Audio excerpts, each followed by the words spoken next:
Hey, this is Chris, and we're marching through the history of art from an artist's perspective, and I call it art through art history. There aren't periods of art and then artists are in those periods of art. Artists invent things, they come up with new things, and at that moment, that period has a title because of that artist. And it's hard to talk about Michelangelo or the High Renaissance, which is what the whole three periods of Renaissance has been leading up to. And once you get to Leonardo da Vinci and Raphael and Michelangelo, you've reached the pinnacle and then there is no more. So in this drawing video example, I'm not really going to talk about Michelangelo's sculpture pieces that are beyond belief. And honestly, I don't know if anyone's ever done anything like that since. The Pietà in Rome and the David are just in another playing field, and that's just a personal opinion.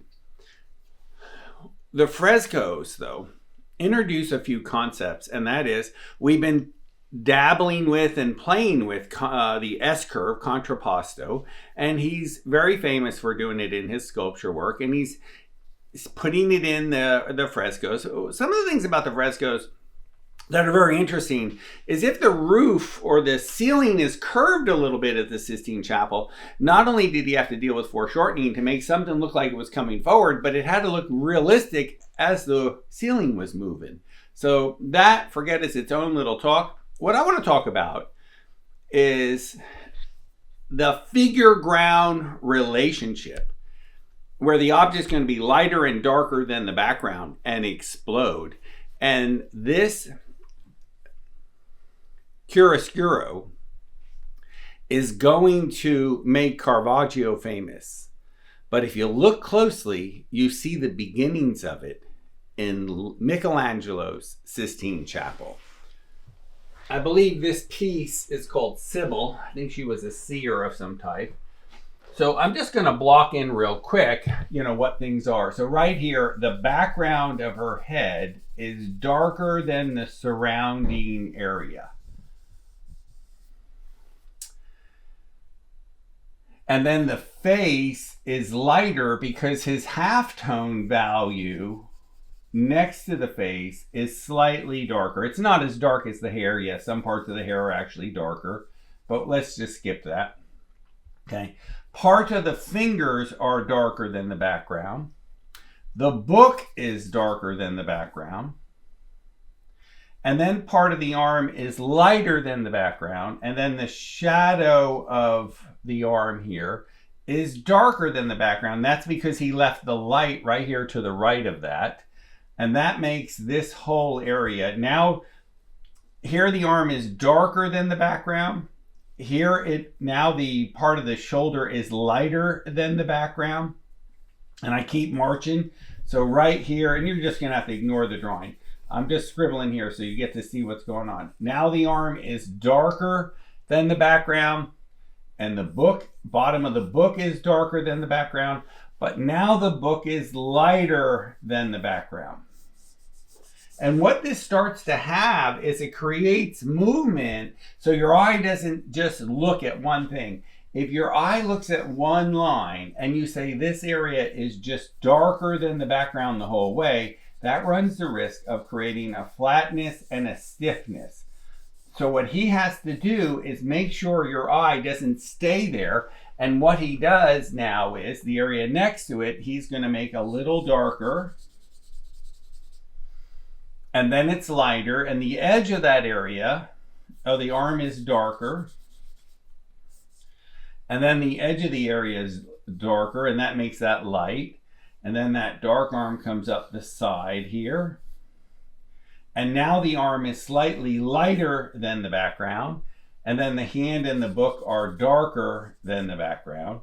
And you also have to look at it as you don't have to do this every quarter inch. There's no set thing that says every so often you have to do this. If you find yourself staring at something and something's attracting attention too long, change the relationship. So here it's darker. Now part of her chest area is lighter than the background, and part of the drapery coming up here is darker than the background.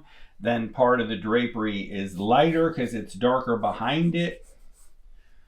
And then the knee is lighter, but that makes the drapery darker right here.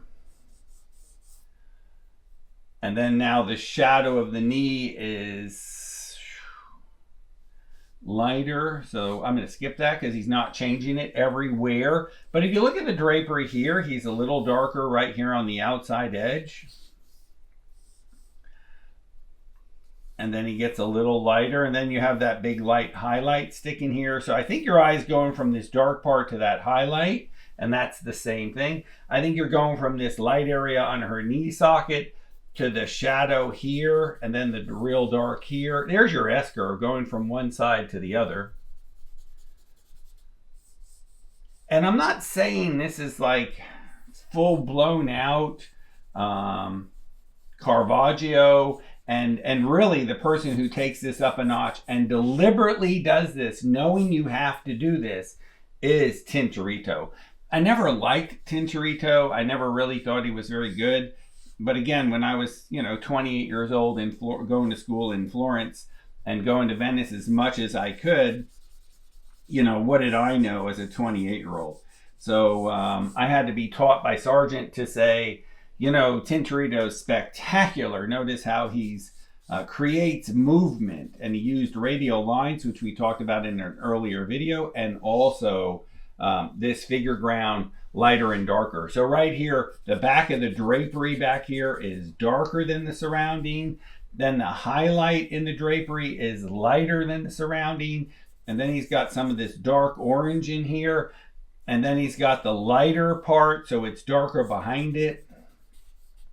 And then all this is another color, and it's purple. So there's another thing you can do. You can constantly change the color. So if you had your lighter value, and then you start to have a little darker color as it goes around, or you have yellow, and then you have orange, and then a darker red, and then you have green. Those are things that also create this movement in the painting by constantly having the eye move. Now, the person who does this in spades is Velasquez and the Spinners.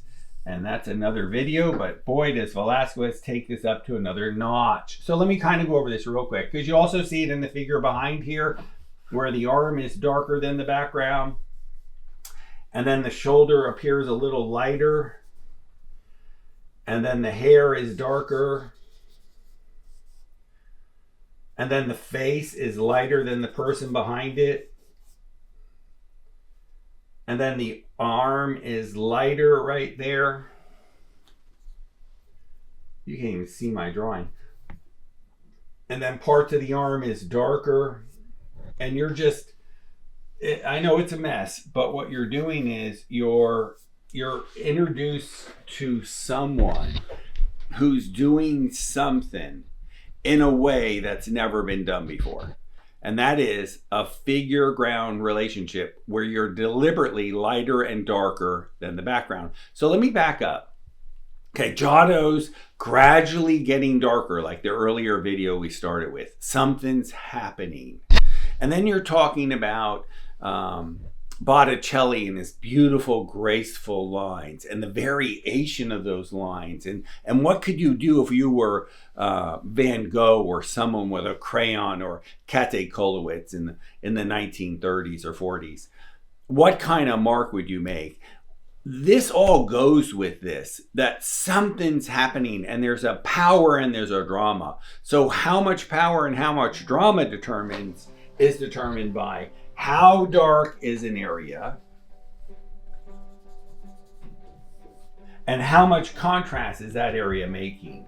So your halftone, which is a different talk altogether, but the dark that you make this, the difference that you make this, makes it more powerful or not. Now you're in control of the message. So it's not just be lighter and darker than the background.